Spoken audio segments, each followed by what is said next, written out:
कि सैयद साहब ने फतवा आले रसूल में फतवा नवीसी के जुमला मुक्तज़यात का पूरा पूरा लिहाज रखा है।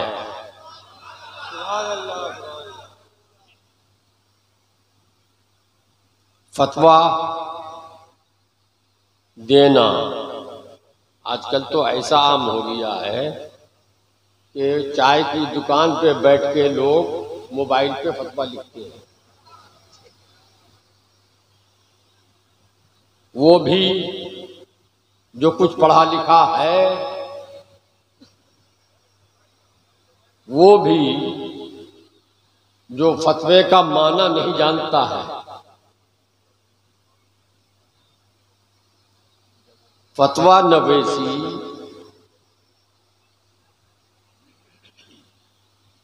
आला हजरत फरमाते हैं कि दुनिया में जितने उलूम हैं, आला हजरत तकरीबन 100 से जायद आज की इस्तिलाह में उलूम के जामे थे,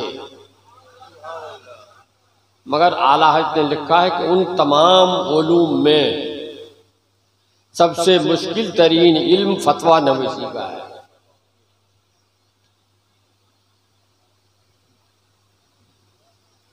फतवा नवीसी के ताल्लुक से अल्लामा शामी रहमतुल्लाह ताला अलैह ने जामिउल फुसूलैन के हवाले से लिखा है। अरबी में इबारत है, मन हफेजा जमिया कुतुबे अस्हाबिना लाबुद्दा अन यतलम्मज़ा लिल फतवा हत्ता यतदिया। माना यह है कि जैसे फ़िक़्ह हनफी के मुताबिक फतवा देना है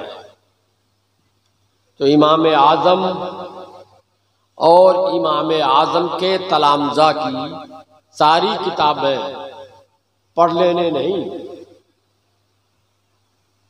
हिफ्ज़ कर लेने, ज़बानी याद कर लेने के बाद भी कोई फतवा देने का अहल नहीं होगा जब तक के बरसों किसी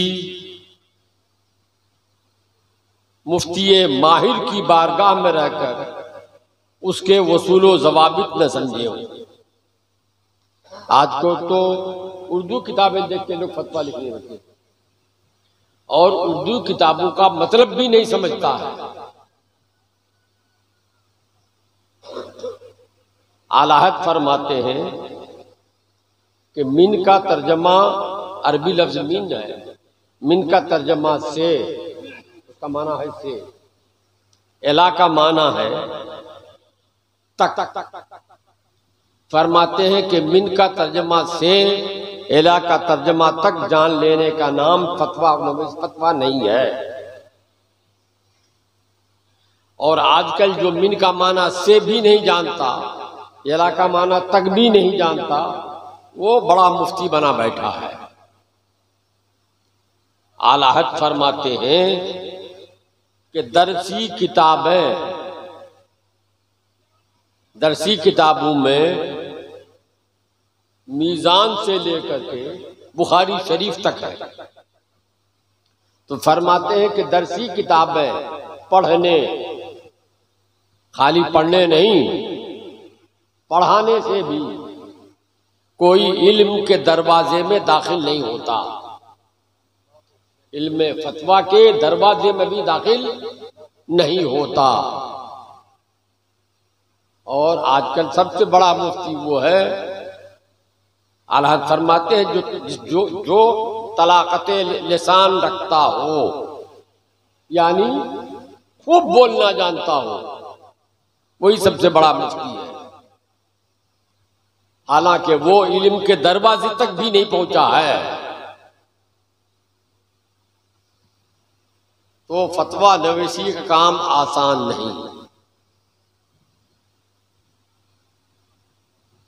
शरहुल मुहज़्ज़ब में लिखा है कि ताबईन किबार के ज़माने में एक मजलिस में गालिबन 33 ताबईन मौजूद थे, किबार ताबईन। एक शख्स मसला पूछने आया, तो एक साहब से पूछा, तो उन्होंने कहा नहीं, मैं फतवा नहीं दे सकता, इनसे पूछ लो। उनके पास गया तो उन्होंने कहा मैं भी फतवा नहीं दे सकता, उनसे पूछो। उनके पास गया तो उन्होंने कहा अल्लाह अकबर, फतवा का काम मुझसे नहीं होगा, उनसे पूछो। इस तरह से 33 के बारे सहाबा के पास गए, सब ने यही कहा। आखिर में 33वें आदमी ने फिर पहले आदमी का नाम लिया कि उन्हीं से पूछो, मैं फतवा नहीं दे सकता। इतने डरते थे सहाबे कराम फतवा देने से। फतवा देने का माना ये हुआ कि अल्लाह रसूल का हुक्म यही है, तो जो इल्म न रखे वो अल्लाह और रसूल का हुक्म ये बताए, उसके लिए तो हदीस पाक में बड़ी वईदें आई हैं और जमीन व आसमान के फरिश्तों की लानत आई है। लेकिन आज बड़ी बेबाकी से लोग फतवा देने लगे हैं। मैंने इन फतावे का मजमुआ जो है उसका मुताला किया थोड़ा सा जा बजा से, तो मुझे लगा कि सैयद साहब ने फतवा नवीसी के जो आदाब व उसूल हैं उनकी रियायत की है।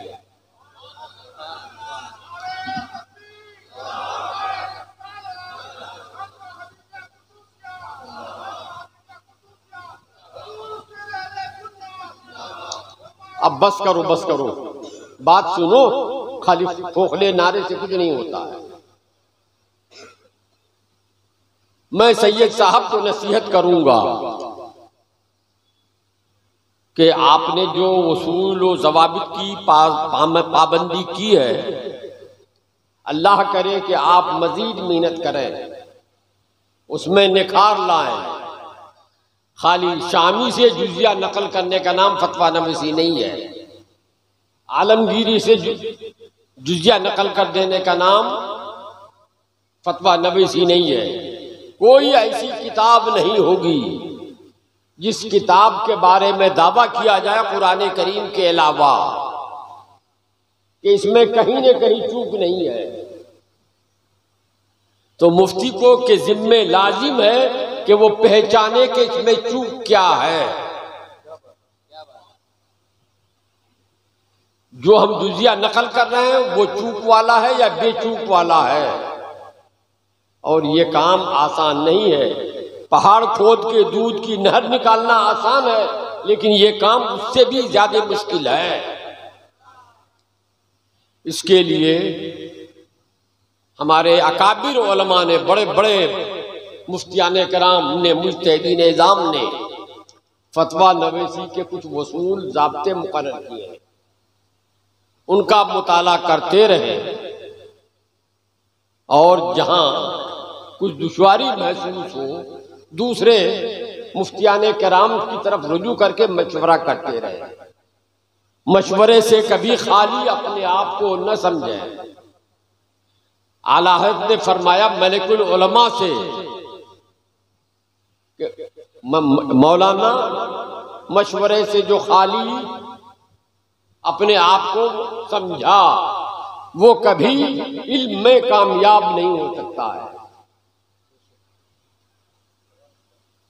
तो जहां कोई उलझन महसूस हो,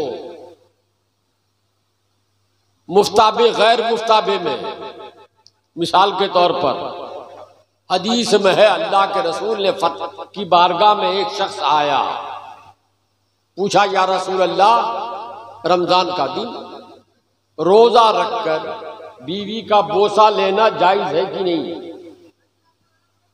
अल्लाह के रसूल ने मना फरमाया। दूसरा आदमी आया, उसने भी यही मसला पूछा। अल्लाह के रसूल ने उसको हुक्म दिया, उसके लिए जायज करार दिया कि जाओ तुम बोसा ले सकते हो। तो अब बताइए कि बोसा लेना एक आदमी को मना किया, दूसरे आदमी को इजाजत दी। ऐसे ही मौके पर मुफ्ती का इम्तिहान होता है कि वो अब क्या करे। एक मिसाल नहीं, एक मिसाल और समझिए। हदीस पाक में आया है कि जो जमीन बेचकर, जो जमीन फरोख्त कर दे, अपनी जमीन फरोख्त कर दे, उसे कभी बरकत नहीं हासिल होती। उसे कभी बरकत नहीं हासिल होगी। आखिर जमीन अगर कोई फरोख्त ना करे तो दूसरा अपना घर कहां बसाएगा और वो करेगा क्या?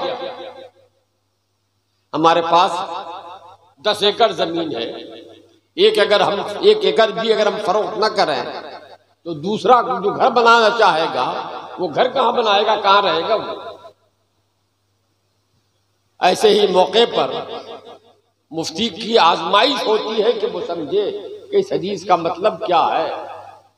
ऐसे ही बेशुमार मौके आते हैं तो मुफ्ती को के लिए जरूरी है कि वो जाने कि किस जुज़िये का ताल्लुक किससे है और किस जुज़िये का ताल्लुक किससे नहीं है।